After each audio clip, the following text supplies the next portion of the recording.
Style తో సరికొత్త designs తో SKT గోల్డెన్ డైమండ్స్ ఈ జూలై 5న నల్లగంటలో గొప్ప ప్రారంభం. ట్రంప్ తీవ్రంగా స్పందించారు. చిటికలో ఇరాన్ పనిని మేము ఖతం చేస్తాం. మళ్ళీ ఎందుకని మొదటికొచ్చింది? అసలు ఈ యుద్ధానికి అంతం అనేది లేదా?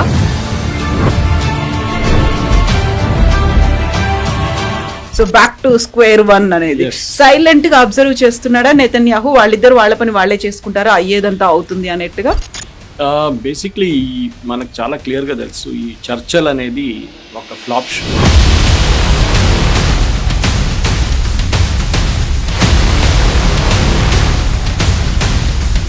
హెజ్బుల్లా లెబనాన్లో 40 సంవత్సరాల నుంచి ఉన్నారు, 40 years.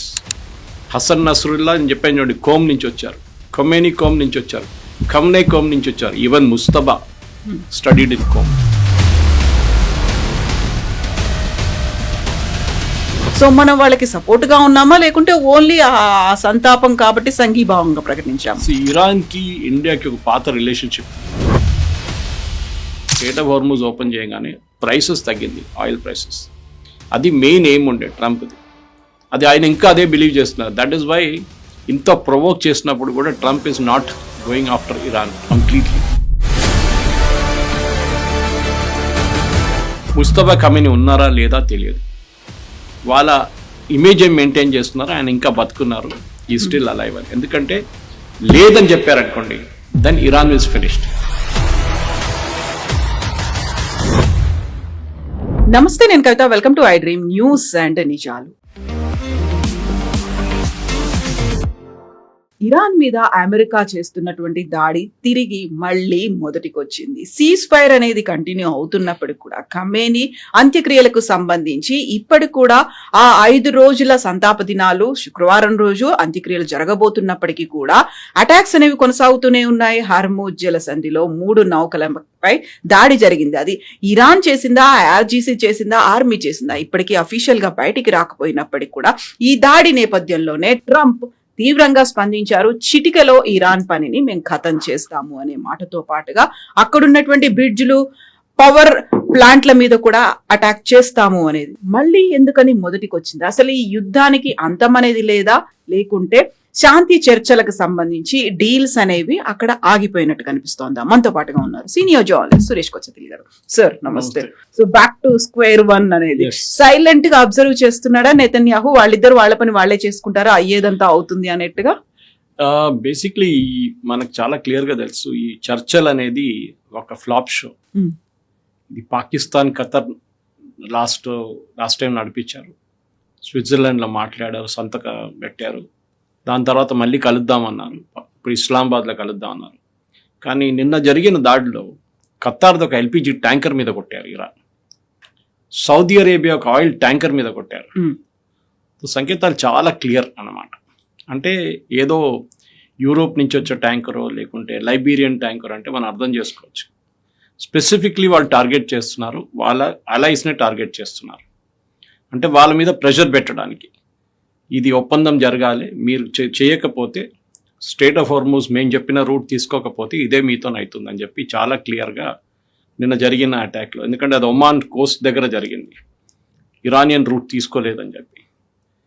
దాన్ని of course tit for tat reply బదులు నిన్న జరిగిన అటాక్లో 80 ఇరానియన్ సైట్స్ మీద అమెరికా దాడి చేశారు. మనం ఇప్పుడు మాట్లాడుతున్నప్పుడు యాజ్ వీఆర్ రికార్డింగ్ దాడులు జరుగుతున్నాయి. ఇంకా ఆపమంటున్నారు, సెంట్కామ్ అంటున్నారు వీ విల్ నాట్ స్టాప్. ముందెట్లా జరుగుతుందంటే ఒక టిట్ ఫర్ టాట్, అంటే వాళ్ళు ఒక షిప్ మీద దాడి చేశారు, అమెరికా ఏమో అక్కడ ఉన్న కోస్టల్ ఏరియాలో ఉన్న వాళ్ళ కోస్టల్ మిసైల్ సైట్స్ కానీ రాడార్ సైట్స్ కానీ దాన్ని కొడుతుండే అయిపోతుంది. వాళ్ళు షిప్ మీద కొడతారు, మళ్ళీ అమెరికా వాళ్ళ మీద దాడి చేశారు. ఈసారి అది కాదు, ఈసారి 80 సైట్ల మీద దాడి చేశారు. కెషమ్ ఐలాండ్ కానీ దాని పక్కన ఉన్న మొత్తం మిసైల్ బ్యాటరీస్ మీద దాడి చేసినట్లు ఉన్నారు. మనకి ఇంకా డ్యామేజ్ తెలియదు, ఎందుకంటే వాళ్ళ పొద్దున సెంట్కామ్ రిలీజ్ చేసిన స్టేట్మెంట్ ఇది. డీటెయిల్స్ ఇరాన్ ఏమంటున్నారంటే మేము అమెరికన్ బేసిస్ మీద దాడి చేశామంటున్నారు. దాని డీటెయిల్స్ కూడా ఇప్పుడు మనం రికార్డ్ చేస్తున్నప్పుడు ఇంకా వస్తుంది. బహుశా మళ్ళీ బహ్రెయిన్, కువైత్, ఖతర్ మీద దాడి చేస్తుంటారు ఇరాన్ అనుకుంటాం, ఇంకా కన్ఫర్మేషన్ రాలేదు. అంటే మళ్ళీ ఇది ఏంటి, యుద్ధం మళ్ళీ అక్కడికి వెళ్తుందా అనేది. సో చాలా క్లియర్గా ఇది మనం ఎన్నోసార్లు చెప్పాం, ఈ చర్చలు అనేది ఒక show, only to show that ఇరాన్ని కొంచెం పవర్ఫుల్గా చూపించడానికి పాకిస్తాన్ చేసిన అటెంప్ట్ అన్నమాట. దీంట్లో టర్కీ కూడా ఇనీషియలీ ఇన్వాల్వ్ ఉన్నారు. ఇప్పుడు టర్కీ పక్కన జరిగిపోయారు. ఖతర్ వచ్చారు. ఫస్ట్ ఒమాన్ ఉన్నారు, ఒమాన్ పక్కన జరిగిపోయారు. ఖతర్ వచ్చారు. ఖతర్ షిప్ మీద దాడి చేసిన తర్వాత ఖతర్ కూడా ఇప్పుడు ముందుకు రారు. దాని నడిమిట్లో చాలా క్లియర్గా ప్రైమ్ మినిస్టర్ నెటన్యాహు చెప్పారు. అండ్ ఇరాన్లో ఉన్న కొన్ని డిసిడెంట్స్ కానీ బయట ఉన్న వాళ్ళు, అది కాకుండా ఇజ్రాయెల్ డిఫెన్స్ మినిస్టర్ కూడా ఏం చెప్తున్నారంటే 2 దేశాలు చాలా పెద్ద థ్రెట్ మనకి. ఒకటి టర్కీ, ఒకటి ఇరాన్. టర్కీలోనే అండ్ ఖతర్, 3 దేశాలు చాలా డేంజరస్ కంట్రీస్. ఖతర్లోనే ముస్లిం బ్రదర్హుడ్ ఉన్నారు, హమాస్ ఉన్నారు, హూతీలు ఉన్నారు, అండ్ అఫ్ కోర్స్ మనకు తెలుసు అల్-ఖైదా. వీళ్ళన్ని బ్రాంచ్ ఆఫీస్ ఉంది, హెడ్ ఆఫీస్ అక్కడ ఉంది. వీళ్ళ మీద ఖతర్ని ఎప్పుడు మనం we cannot take them in to confidence. Even Turkey కూడా అంతే. టర్కీలో మెయిన్గా వాళ్ళ బ్యాకింగ్ చేస్తున్నది వాళ్ళు ముస్లిం బ్రదర్హుడ్ని. అది కాకుండా హమాస్ని ఫండింగ్ చేసేది, ఈవెన్ నెటన్యాహు గారు నేను ఒక ఇంటర్వ్యూలో చెప్పారు ఈ మాట, that it is being done by Turkey. ఇప్పుడు కానీ టర్కీలోనే అంకారాలో చర్చలు నడుస్తున్నాయి, నేటో మీటింగ్. అదేం చేస్తారు మనం చూడాల్సింది. ఎందుకంటే Turkey is the only Islamic member నేటోలో, మిడిల్ ఈస్ట్ నుంచి కూడా. అదర్వైజ్ టెక్నికలీ టర్కీ యూరోప్లో లేరు నేటోలో రావడానికి.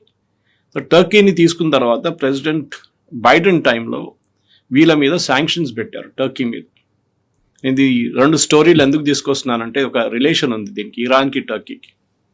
సో టర్కీ సోవియట్ యూనియన్ దగ్గర నుంచి ఎయిర్ డిఫెన్స్ సిస్టమ్స్ కొనుక్కున్నారు. మనం S-400 కొనుక్కున్నట్లని వాళ్ళు కూడా S-400 కొనడానికి ట్రై చేశారు. అది ఇంకా నడుస్తుంది చర్చలు. కానీ దానికన్నా ముందు వాళ్ళు ఎయిర్ డిఫెన్స్ సిస్టమ్ తీసుకున్నారు రష్యా దగ్గర నుంచి. అప్పుడు యుఎస్ ఏం చేశారంటే శాంక్షన్స్ పెట్టారు. మీరు నేటో నేషన్గా ఉండి రష్యా దగ్గర నుంచి ఆయుధాలు కొనడం ఏంటి అని చెప్పేసి. టర్కీ అన్నారు మేము ఎవరి దగ్గర కావాలంటే వాళ్ళ దగ్గర కొంటాం. ఇప్పుడు ఎర్దోగాన్ ప్రాబ్లం ఏంటంటే ముస్లిం వరల్డ్లో లీడర్షిప్ కోసం ఆయన ట్రై చేస్తున్నారు. ట్రై కాదు, చాలా మటుకు ఆయనే లీడర్ అని తిరుగుతున్నారు అనమాట. అంటే నెక్స్ట్ క్యాలిఫేట్. ఈ క్యాలిఫేట్ యుద్ధం ఎప్పుడు మొదలు కాలేదు. అది ఆల్మోస్ట్ 16th-17th సెంచరీ నుంచే ఇదే ఇప్పుడున్న ఇరాన్ నుంచి పక్కనున్న ఇరాక్లో చాలా మటుకు నజాఫ్ కానీ, ఇరాన్లో ఉన్న కోమ్ కానీ, కర్బలాలో కానీ వీళ్ళ పొలిటికల్ జాకింగ్ అక్కడే నడుస్తుంది. ఇదన్నీ ఫేమస్ రిలీజియస్ సైట్ షియా వాళ్ళది. ఎవరు నెక్స్ట్ క్యాలిఫేట్ అని చెప్పేసి ఎప్పటి నుంచో ఉన్న గొడవ ఒకటి పాతది. అది మనం సెకండ్ వరల్డ్ వార్ తర్వాత ఒట్టమన్ ఎంపైర్ కొలాప్స్ అయిపోయిన తర్వాత టర్కీ వైపు నుంచి ఆ ఇన్ఫ్లుయెన్స్ వెళ్ళిపోయింది మొత్తం. అప్పుడు దాకా Turkey was holding a lot of influence Ottoman empire నుంచి. టర్కీ అని చెప్పలేము అప్పుడు. కానీ ఇప్పుడున్న పరిస్థితుల్లో ప్రజెంట్ పొలిటికల్ డెవలప్మెంట్స్లో ఇస్లామిక్ వరల్డ్లో లీడర్షిప్ ఎవరు తీసుకుంటారు? మీరు చూడండి, ఇప్పుడు ఎవరు లీడర్ లేరు ఇస్లామిక్ వరల్డ్లో. ముందు సౌదీ అరేబియాకి కొంచెం పట్టుండే, because of sheer scale and size and డబ్బులతో సౌదీ అరేబియాకి లీడర్షిప్ అజ్యూమ్ చేశారు. ఇస్లామిక్ వరల్డ్ మేము రిప్రజెంట్ చేస్తున్నాం. ఒపెక్లో అన్నిటికంటే పెద్ద స్టేక్ ఎప్పుడు పెద్ద వాయిస్ ఉన్నది సౌదీ అరేబియాది, organisation of petroleum exporting countries. So Saudi Arabia, ఎందుకంటే వాళ్ళు అంటారు we are the custodians of the 2 of the holiest sites in Islam, Mecca and Medina. Mecca and Medina మేమే కంట్రోల్ చేస్తున్నాం, మేమే దాని కస్టోడియన్స్. అప్పుడు మేము ఇస్లామిక్ వరల్డ్ లీడర్ మేము. ఇప్పుడు టర్కీ అంటున్నారు కాదు, వీఆర్ ద ఒరిజినల్ క్యాలిఫేట్, మా దగ్గర నుంచి ఖలీఫా వచ్చారు, సో మీకు హక్కు లేదు అని చెప్పి సౌదీ అరేబియాని పక్కన జరుపుతున్నారు. దానికోసం మీరు చూస్తున్నారు ఈ సౌదీ అరేబియా వ్యతిరేకంగా మెయిన్గా ప్రొటెస్ట్ చేస్తున్న ప్రొటెస్ట్ కాదు, అటాక్ చేస్తున్న ఒక ఫ్యాక్షన్ ఈజ్ హూతీలు. మీ హూతీ హిస్టరీ తీసుకుంటే కూడా చాలా కలర్ఫుల్ హిస్టరీ. వీళ్ళందరి connection Houthi, Hezbollah, Hamas, Iran to the holy city of Qom. ఇరాన్లో ఒక హోలీ సిటీ ఉంది కోమ్ అని చెప్పేసి. ఈ కోమ్లోనే చాలా మటుకు మద్రసాలు ఉన్నాయి, రిలీజియస్ టీచింగ్ స్కూల్స్ ఉన్నాయి. ఇదే సిటీ నుంచి అయతోలా ఖొమేనీ చదువుకొని బయటకు వచ్చారు. ఇదే సిటీ నుంచి అలీ ఖమెనీ చదువుకొని వచ్చారు. ఇదే సిటీ నుంచి ఇప్పుడున్న హూతీ లీడర్స్ అందరు వచ్చారు. ఇదే సిటీ నుంచి హసన్ నస్రల్లా, హెజ్బుల్లా చీఫ్, అక్కడే ఆయన రిలీజియస్ టీచింగ్ అంతా జరిగింది. సో వీళ్ళకి అందరికి ఒక అంబ్లికల్ కార్డ్ అంటారు చూడండి, అది కోమ్. ఆఫ్ కోర్స్ ఇరాన్కి ఇంకా 2 ఇంపార్టెంట్ సిటీస్ ఉన్నాయి. ఒకటి నజాఫ్, ఇంకొకటి కర్బలా. కర్బలాలో చాలా మటుకు వాళ్ళ ఇనిషియల్ డేస్లో వాళ్ళ ఫ్యాక్షన్స్ నడిమి ఇట్లా జరిగిన పెద్ద ఒక బ్యాటిల్ మనకు అందరూ తెలిసిందే. దాని తర్వాత మొహరం అబ్జర్వ్ చేస్తారు ఇప్పుడు షియా వాళ్ళు. అది కాకుండా ఈ మన నజాఫ్లో Fatima, grave is one of the daughters of one of the messiahs of prophet Muhammad తర్వాత వచ్చిన జనరేషన్లో వాళ్ళ దాంట్లో 12 రిలీజియస్ లీడర్స్లో ఒకరు కూతురు.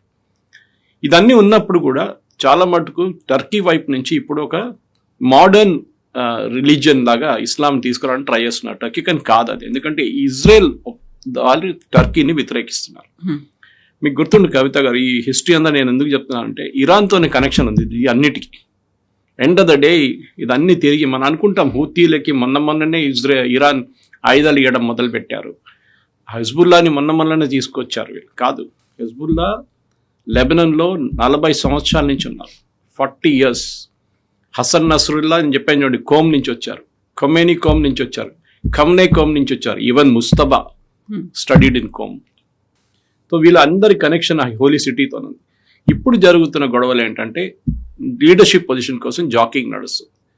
ట్రంప్కి ప్రాబ్లం ఏంటి? ట్రంప్ అంటున్నారు నేటో డబ్బులు పెట్టట్లేదు, నేటో ఒక alliance, north Atlantic treaty organisation. నేటోలో అన్ని దేశాలు వాళ్ళ వైపు నుంచి ఆయుధాలు కొనడానికో లేకుంటే జాయింట్ అంటే నేటో మ్యాండేట్ ఏంటంటే ఏదైనా నేటో మెంబర్ మీద దాడి జరిగితే మిగతా అందరు వచ్చి నేటోని వాళ్ళు ప్రొటెక్ట్ చేస్తారు. ఇప్పుడు రేపు హైపోథెటికల్ సిచ్యువేషన్ తీసుకుందాం, ఇజ్రాయెల్ టర్కీ మీద దాడి చేశారు, అది జరుగుతుంది కూడా. Already Israeli prime minister Netanyahu చెప్పారు ఇంత ఇరాన్ ఇష్యూ అంతా అయిపోయినాయండి, నెక్స్ట్ మీరే లైన్ లో ఉన్నారు, మిమ్మల్ని చూసుకుంటాను. మొన్న కూడా రిపీట్ చేశారు, ఈ గివెన్ ఇంటర్వ్యూ అని sir Turkey is next in the line, మేము చూసుకుంటాం. యుఎస్ సపోర్ట్ ఇస్తారా లేదో. ఇజ్రాయెల్కి ఒకటే భయం ఏంటంటే టర్కీకి ట్రంప్కి F-35 అమ్మాలని ఉంది, కానీ నేను చెప్పాను చూడండి వాళ్ళ మీద ఒక బ్యాన్ ఉంది, వాళ్ళ రష్యన్ ఎక్విప్మెంట్ కొనుక్కున్నారని చెప్పి ప్రెసిడెంట్ బైడెన్ టైంలో యుఎస్ కాంగ్రెస్ ఒక బ్యాన్ పెట్టారు టర్కీ మీద. ఆ బ్యాన్ లిఫ్ట్ చేయాలంటే మళ్ళీ యుఎస్ కాంగ్రెస్ అది అప్రూవ్ చేయాలి F-35, అది ఇప్పుడు జరగదు. అండ్ ప్రెసిడెంట్ ట్రంప్కి ఇంకా మాక్సిమం 2.5 years ఉంది, దాంట్లో ఆయన చేయలేరు ఇదంతా. సో బహుశా అది అట్లనే ఉండిపోతుంది కోల్డ్ స్టోరేజ్లో. ఇజ్రాయెల్ ఎప్పుడు అనుమతించారు. F-35 వస్తే నెటన్యాహు నిన్న కూడా చెప్పారు the entire balance in middle east will change. ఎందుకంటే ఇప్పుడు middle east technically Israel include చేసుకుంటే ఓన్లీ నేషన్, ఈవెన్ నేటో వాళ్ళ దగ్గర కూడా లేనండి, ఈ F-35 ఇజ్రాయెల్ దగ్గర ఉంది. అది ఒక పెద్ద పొటెంట్ వెపన్ వీళ్ళకి ఇజ్రాయెల్కి. అండ్ డెఫినెట్గా టర్కీకి వాళ్ళు ఇవ్వడానికి అనుమతించారు. ఓకే, మనకు కూడా టర్కీ హ్యాస్ 2 opponents, ఒకటి ఇండియా, ఒకటి ఇజ్రాయెల్. నెటన్యాహు చెప్పారు టర్కీ ఇన్ఫ్లుయెన్స్ వాళ్ళది సైప్రస్ మీద అండ్ స్పెయిన్ మీద పెడుతున్నారు. సైప్రస్, హాఫ్ ఆఫ్ సైప్రస్ మన మ్యాప్లో చూడడానికి చాలా బాగుంటుంది, కానీ సైప్రస్లో ఆల్మోస్ట్ 35% ల్యాండ్ టర్కీ గుంజుకున్నారు కొన్ని సంవత్సరాల ముందు. మనం ఏం చేసామంటే మొన్న మోదీ గారు వెళ్ళినప్పుడు రాహుల్ గాంధీ వీళ్ళు అడుగుతుంటారు మోదీ గారు వెళ్ళి ఏం చేశారు, అక్కడ ఇన్ని పర్యటనలు చేశారు. సైప్రస్కి వెళ్ళి వీ సైన్డ్ డిఫెన్స్ అగ్రిమెంట్. అంటే సైప్రస్ మీద ఎవరైనా దాడి చేస్తే ఇండియా మీ ప్రొటెక్షన్కి వస్తుంది. ఇప్పుడు ఇండియన్ షిప్స్ కూడా మనం సైప్రస్లో పెట్టబోతున్నాం. ఇండియన్ ఎయిర్క్రాఫ్ట్ని we'll position them in Cyprus. So Cyprus, Spain, మోదీగా స్పెయిన్ కూడా వెళ్ళారు దాని తర్వాత. సో దీని అన్ని protection Israel and India will defend అనమాట. And Turkey is a common enemy దీనికి. అటుపక్కన సిరియా కూడా అన్స్టేబుల్గా ఉంది మొత్తం. సిరియన్ ప్రెసిడెంట్ ఒక ఐసిస్ చీఫ్, ఆయన పాపం కంట్రోల్ చేయలేకపోతున్నాడు టెరిటరీని. అండ్ సిరియాలో కొద్దిసేపటి క్రితమే బాంబ్ బ్లాస్ట్లు అనేవి జరిగాయి. ఫ్రాన్స్ ప్రెసిడెంట్ ఆయన హోటల్ దగ్గర అయింది. సో ఇది జరగదు. సిరియా కూడా ఈజ్ అన్స్టేబుల్ టోటలీ. ఎందుకంటే సిరియాలో చాలా ఫ్యాక్షన్స్ ఉన్నాయి. ఒకటి కర్డిష్ ఫ్యాక్షన్స్ ఒకటి ఉంది, అది యాంటీ టర్కీ ఫ్యాక్షన్. ఇంకోటి హెజ్బుల్లా సపోర్ట్ కొంతమంది ఈవెన్ సిరియా నుంచి నడిపిస్తారు. దాని వ్యతిరేకంగా ఇజ్రాయెల్ అక్కడ వెళ్ళి ఆల్మోస్ట్ ఒక 20% సిరియన్ టెరిటరీ ఇజ్రాయెల్ చేతిలో ఉంది. అది ఎక్కువ ఇజ్రాయెల్ మాట్లాడరు దాని గురించి. వాళ్ళు లెబనాన్ గురించి మాట్లాడుతారు, కానీ సిరియా టెరిటరీ మా దగ్గర ఉందని చెప్పి ఇజ్రాయెల్ ఎప్పుడు చెప్పరు. ఈ పాలిటిక్స్ అంతా మిడిల్ ఈస్ట్ని మొత్తం మెస్గా తయారు చేసింది. ఇంకొక కొత్త డెవలప్మెంట్ నిన్న జరిగిందంటే యుఎస్ ట్రెజరీ సెక్రటరీ నిన్న అనౌన్స్ చేశారు ఇరాన్కి ఆయిల్ అమ్మడానికి పర్మిషన్ ఇచ్చారు. మీకు గుర్తుంటుంది, శాంక్షన్స్ లిఫ్ట్ చేశారు. అండ్ ఆల్మోస్ట్ ప్రతిరోజు 6 ships 2 million barrels ఉన్న 6 ships పోతున్నాయి. అంటే 18 million barrels per day is going out of Iran. మీరు మల్టిప్లైడ్ బై 50 అని పెట్టుకోండి. ఇప్పుడు $70 68 నడుస్తుంది. $50 అని పెట్టుకుంటే కూడా they are earning a huge amount of money అన్నమాట. కానీ ఇప్పుడు దాన్ని బ్యాన్ చేస్తే జూలై 17 తారీఖు నుంచి ఇరానియన్ ఆయిల్ మార్కెట్లో అమ్మలేరు. ఎఫెక్టివ్లీ యుఎస్ ఆ బ్లాకేడ్ మళ్ళీ తిరిగి తీసుకొస్తున్నారు. అప్పుడు మీ ఎంఓయు ఏమవుతుంది, ఎంఓయు సంగతి ఏంటి? ఒకవైపు నుంచి ఇరాన్ బాంబ్ చేస్తున్నారు, సీజ్ ఫైర్ నడుస్తుంది, ఎంఓయు ఉన్నప్పుడుగా షిప్పుల మీద దాడి చేస్తున్నారు. వేరేజ్ ఎంఓయూలో రాశారు that the straight of Hormuz will be kept open. అది జరగట్లేదు. సో సీజ్ ఫైర్ పోయింది, ఎంఓయూ పోయింది. మళ్ళీ మీరు ఇస్లామాబాద్లో ఏం చర్చలు నడిపిస్తారు, ఏం టెక్నికల్ టాక్స్ నడిపిస్తారు? ఇది ప్రెసిడెంట్ ట్రంప్కి చాలా క్లియర్గా తెలిసిపోయింది దట్. అండ్ బహుశా ఆయన నేటో నుంచి తిరిగి వచ్చిన తర్వాత he will go all out after Iran. అది జరగవచ్చు. ఇప్పుడు కూడా 80 సైట్లు అంటే it is not a small thing. ఇప్పుడు జరిగిన డ్యామేజ్కి ఇరాన్ మళ్ళీ దాడి చేస్తారు, ఆల్రెడీ మొదలుపెట్టారు. మళ్ళీ యుఎస్ రియాక్ట్ అవుతారు, మళ్ళీ అదే నడుస్తుంటుంది. మళ్ళీ పవర్ ప్లాంట్ల గురించి మాట్లాడుతున్నారు ట్రంప్, బ్రిడ్జ్ల గురించి మాట్లాడుతున్నారు.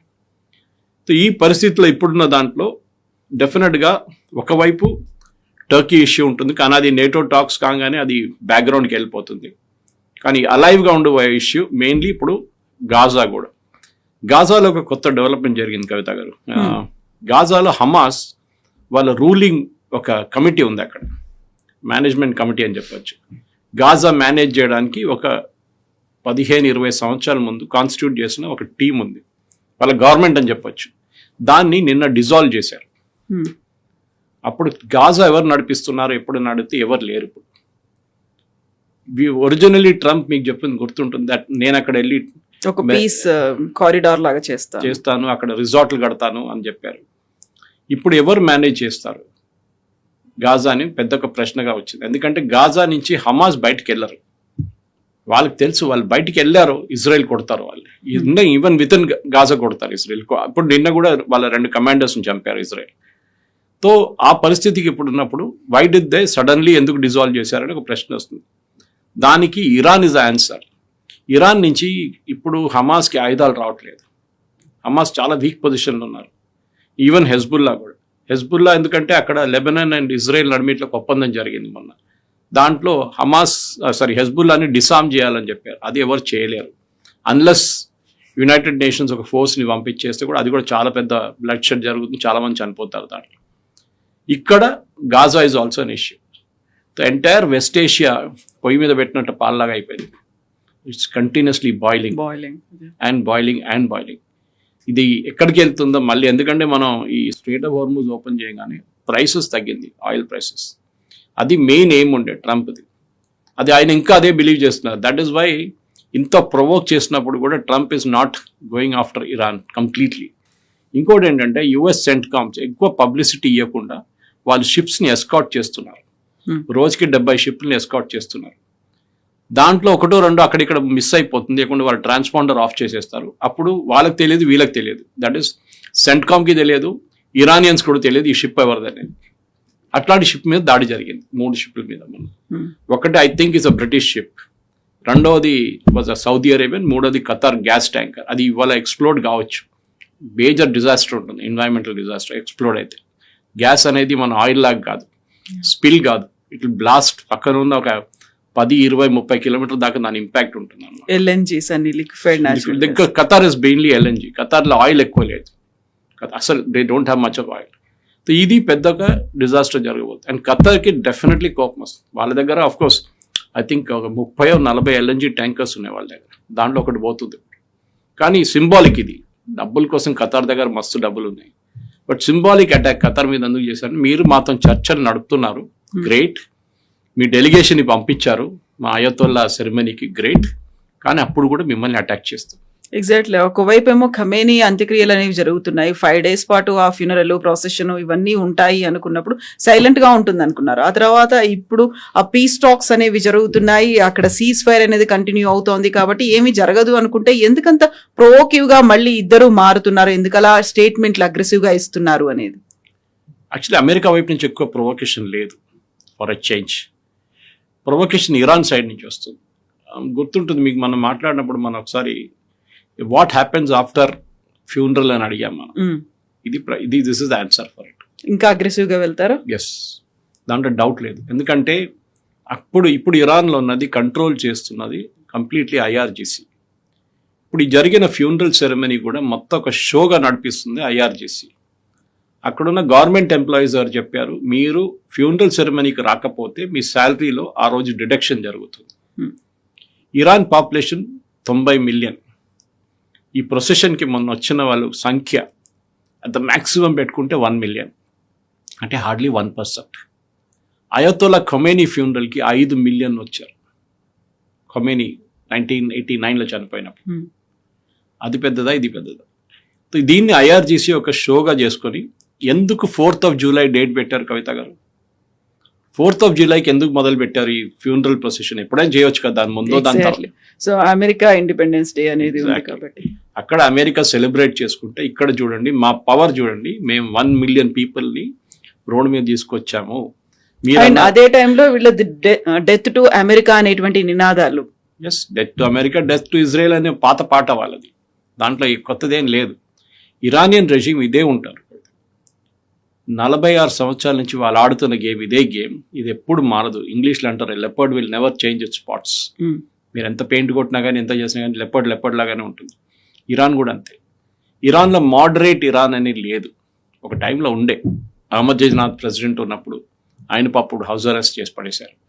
అట్లాంటి మోడరేట్స్ ఉన్నప్పుడు ఇస్లామిక్ రిపబ్లిక్ ఆఫ్ ఇరాన్ అనే ఒక పెద్ద తప్పు. ఇస్లామిక్ ఎస్, రిపబ్లిక్ కాదు.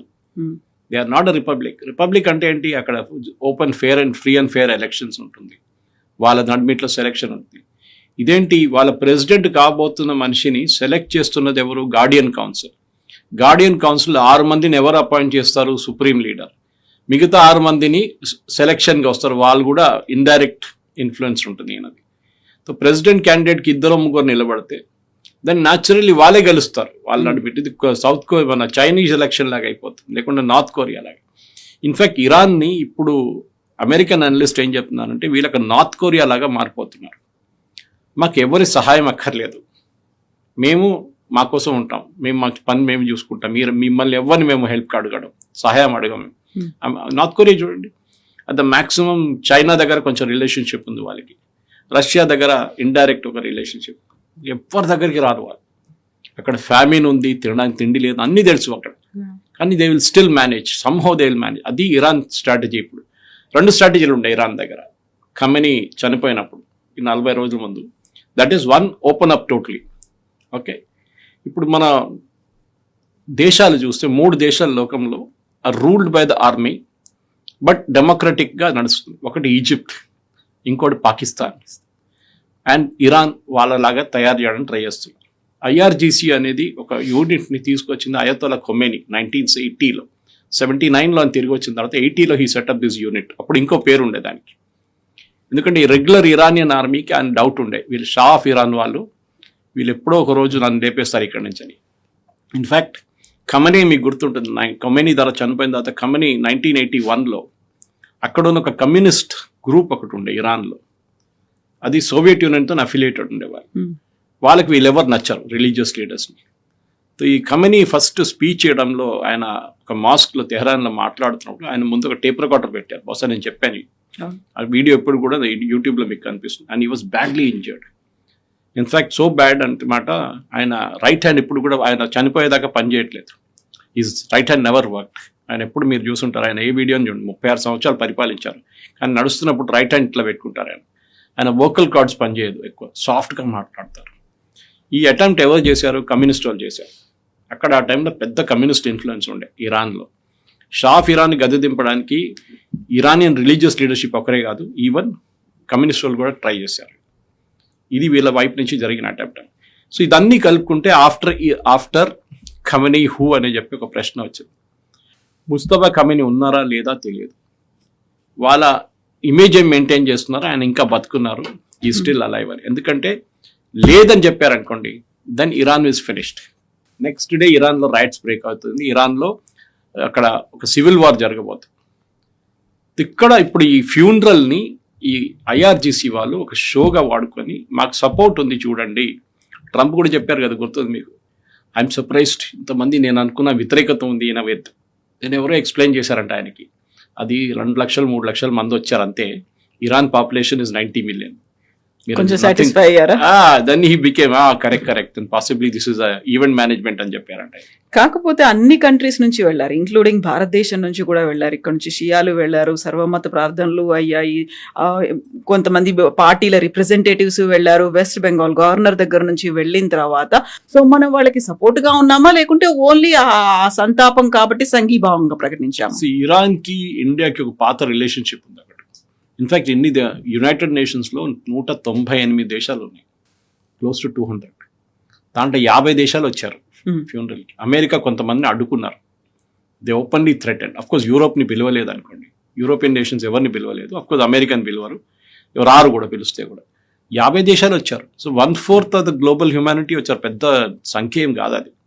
కానీ రిప్రజెంటేటివ్స్ అందుకు తీసుకొచ్చారు. అగైన్ ఇట్ వాజ్ షో, మీరు చూసుంటారు ఆ ఫ్యూనరల్ ఎట్లా ఉందని, మొత్తం మిలిటరీ బ్యాండ్, మిలిటరీ పరేడ్ లాగా, ఒక సోల్జర్ సోడ్ తీసుకొని ముందు నడుస్తుంటే ఒక గార్డ్ ఆఫ్ ఆనర్ లాగా అన్నీ చేశారు వాళ్ళు. దే టిపికల్లీ సోవియట్ యూనియన్లో లెనిన్ కానీ, స్టాలిన్ కానీ, బ్రెజ్డేవ్ కానీ ఎవరైనా చనిపోయినప్పుడు జరిగిన అదే గ్రాండ్ గా చూపించారు మళ్ళీ.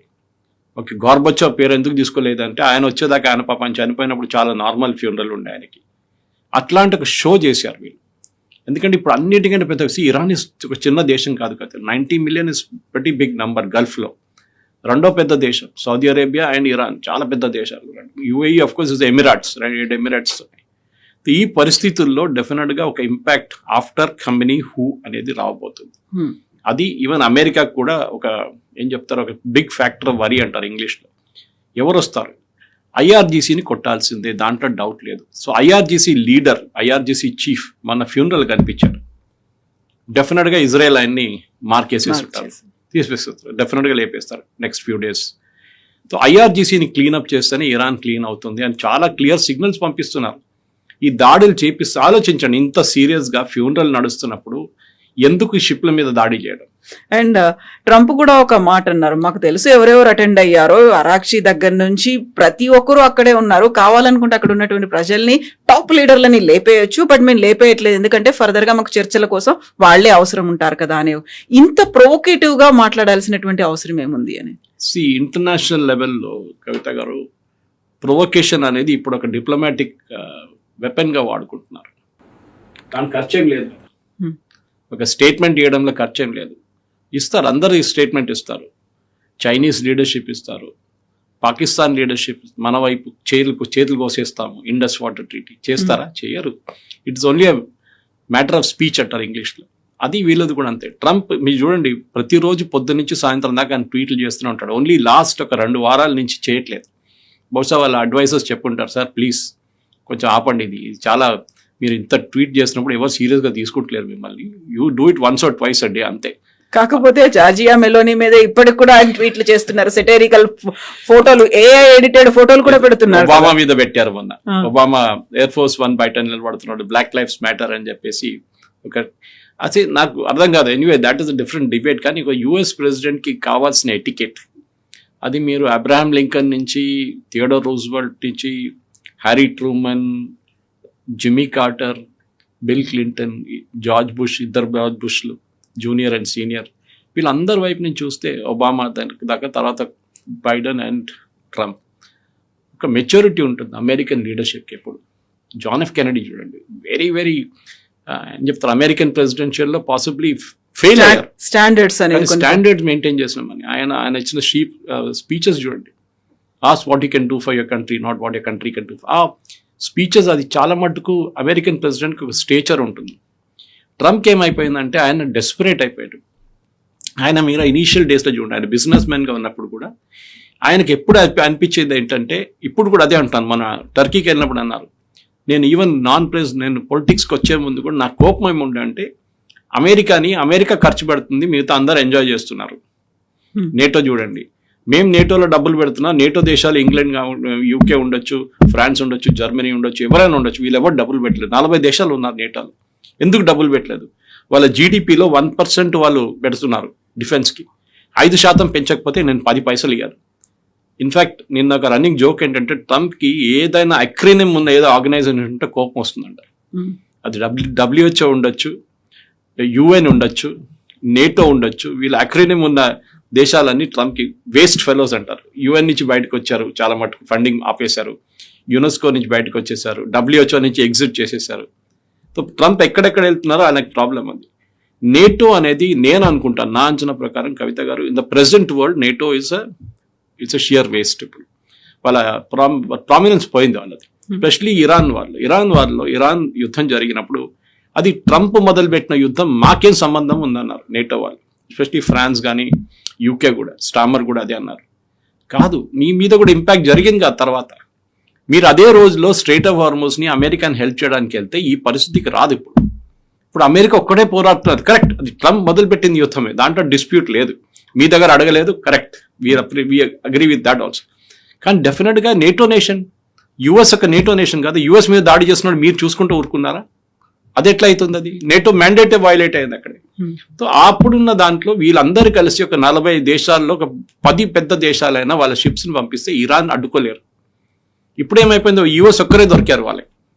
All the country should have gun. And దాంట్లో ఆ మాటకి నేను ట్రంప్ మాట అంగీకరిస్తున్నాను, correct. NATO did not stand up to their expectation, వాళ్ళు చేయలేదు. ఇప్పుడు వాళ్ళు రిగ్రెట్ చేస్తున్నారు. జర్మనీలో జర్మనీ అనుకుంటాను, నిన్న ఒక కన్విక్షన్ జరిగింది. వాళ్ళ నార్డ్ స్ట్రీమ్ ఒక పైప్ లైన్ ఉంది, గ్యాస్ సప్లై చేస్తారు రష్యా నుంచి. దాన్ని ఒక యుక్రేనియన్ బాంబ్ పెట్టి డిస్ట్రాయ్ చేశారు. యుక్రేనియన్ గవర్నమెంట్ మీద, జెలెన్స్కీ ఆర్డర్ మీద చేశారంట. ఆయనే మొన్న జైల్లో వేసి ఛార్జ్ షీట్, వాళ్ళ వైపు ఉన్న ఛార్జ్ షీట్, మనది కాదు, వాళ్ళ వైపు ఇంకో లాంగ్వేజ్ ఉంటుంది, ఈ వాజ్ కన్విక్టెడ్, బాంబ్ చేశారని చెప్పి. ఇప్పుడు మీరు చెప్పండి, జెలెన్స్కీ మీద మీరు యాక్షన్ తీసుకుంటారా? తీసుకోలేరు. ఎందుకంటే ఇప్పుడు మెయిన్ చర్చలు నడుస్తుంది అంకారాలో, జెలెన్స్కీకి ఆయుధాలు ఎట్లా ఇవ్వాలి. లాస్ట్ 2 రోజుల నుంచి జెలెన్స్కీ మీద వర్షంలాగా పడుతుంది డ్రోన్లు. ఎందుకు? వాళ్ళ ఎయిర్ డిఫెన్స్ సిస్టమ్ మొత్తం పోయింది యుక్రెయిన్ది. వాళ్ళ దగ్గర ఉన్న పేట్రియట్ మిసైల్స్ అయిపోయినాయి. యుఎస్ సప్లై చేసిన patriot missiles through Europe, payment యూరోప్కి చేశారు యుక్రెయిన్. అమెరికా ఆయుధాలు ఇచ్చారు, కానీ అమెరికా దగ్గర ఇప్పుడు పేట్రియట్ మిసైల్స్ లేదు. ఈ ఇరాన్ యుద్ధం తర్వాత వాళ్ళ దగ్గర షార్టేజ్ ఉంది. సో వాళ్ళు ఏమంటారు, మేమేమి ఇవ్వలేము, మీరు మీ పని మీరు చూసుకోండి అని చెప్పేసి. సో లాస్ట్ 2-3 డేస్ నుంచి యుక్రెయిన్ మీద చాలా పెద్ద అటాక్ జరుగుతుంది రష్యాది, వాళ్ళకి తెలిసిపోయింది. In fact ironically Trump, Putin and Zelensky మొన్న మాట్లాడారు, 1 అవర్ ఈచ్ మాట్లాడారంట ఫోన్లో. ఏం చర్చలు నడిపించారో ఎవరికి తెలియదు. ట్రంప్ ఏమో నేను ఆ యుద్ధం ఆపడానికి వెళ్తున్నానంటే, మా అడిగారు ఈ యుద్ధం ఏమైంది అని అడుగుతున్నారు. ఈ ఇరాన్ యుద్ధం మీరు ఆపలేదు, మీరు ఇంకా కూడా నడుస్తున్న యుద్ధం ఆపడానికి అది 4 years నుంచి కంటిన్యూ అవుతుంది. They will not listen. Putin పట్టించుకోరు, పుటిన్కి ఏం కాదు. 1,00,000 మంది, 4 లక్షల మంది ఇటు, 4 లక్షల మంది అటు చనిపోయారు. But they are not bothered. Zelensky problem ఉంది, అండ్ యూరోప్ ఏమో ఆయనకు సహాయం చేస్తున్నారు. ట్రంప్ అంటున్నారు, మీరు మీ బడ్జెట్ పెంచండి, ముందు మీరు యుక్రెయిన్ ఏం హెల్ప్ చేయబోతున్నారు, మీరు ఆయుధాలు పెట్టండి, మీరు ఆయుధాలు కొనండి. అండ్ నిన్న ఒక మేజర్ డిసిషన్లో యూరోప్లో, was it UK or France, వీళ్ళు అవాక్స్ ఎయిర్బోర్న్ సిస్టమ్స్ ఉంటుంది నేటోది. ఎప్పుడు అమెరికన్ అవాక్స్ తీసుకుంటారు, ఎయిర్క్రాఫ్ట్ ఎయిర్బోర్న్ వార్నింగ్ సిస్టమ్, అంటే it's like a radar in the sky. దాన్ని ఇప్పుడు యూరోప్ నుంచి తీసుకుంటున్నారు, యూరోపియన్ కంపెనీ తయారు చేసేది. అది పెద్ద ప్రాబ్లం కాబోతుంది నెక్స్ట్ 1 week. చూడండి, ఈ నేటో టాక్స్ లో కూడా అది టాపిక్ రావచ్చు, కానీ ఇంకా అగ్రిమెంట్ సైన్ చేయలేదు. ప్రెసిడెంట్ ట్రంప్ ఏంటంటే, అమెరికన్ ఆయుధాలు అమెరికన్ కంపెనీ దగ్గర నుంచే మీరు కొనాలి, అప్పుడు అక్కడ ఉద్యోగ అవకాశాలు ఉంటాయి, ఎంప్లాయ్మెంట్ జరుగుతుంది అంతా US లో. మీరు తీసుకోకపోతే రేథోన్ కానీ, మెక్డొనాల్డ్ డగ్లస్ కానీ, బోయింగ్ కానీ, వీళ్ళకి ఏమొస్తుంది బిజినెస్? మీరు మా దగ్గర నుంచే కొనాలి ఆయుధాలు. దానికోసం టర్కీకి F-35 ప్రపోజ్ చేస్తున్నారు. సో మోస్ట్ ప్రాబబ్లీ ఇప్పుడు ఫ్రైడే ఫ్యూనరల్ కంప్లీట్ అయిపోయిన తర్వాత సాటర్డే నుంచి ఇరాన్ కూడా చాలా అగ్రెసివ్ గానే ముందు డెఫినెట్ గా జరగబోతుంది, దాంట్లో డౌట్ లేదు. నాకు డౌట్ ఈవెన్ ఉంది, సోకాల్డ్ ఇస్లామాబాద్ టాక్స్ జరుగుతుందా లేదా అనేది. టెక్నికల్ టాక్స్ అంటున్నారు, కానీ ఈ పొజిషన్ లో ట్రంప్ ఒక డిసిషన్ తీసుకోవాల్సి వస్తుంది. ఇది ఎన్ని రోజులు ఇట్లనే చేసుకుంటూ వెళ్తారు మీరు అని. డెఫినెట్ గా ఇరాన్ వాళ్ళు ఎక్కడున్నారో 20 సంవత్సరాలు 30 సంవత్సరాల ముందు అదే పొజిషన్లో ఇప్పుడు కూడా ఉన్నారు, ఏం మారలేదు. ఎవరైనా వాళ్ళు మారుతున్నారు అనుకుంటే వాళ్ళు చేసే పెద్ద తప్పు.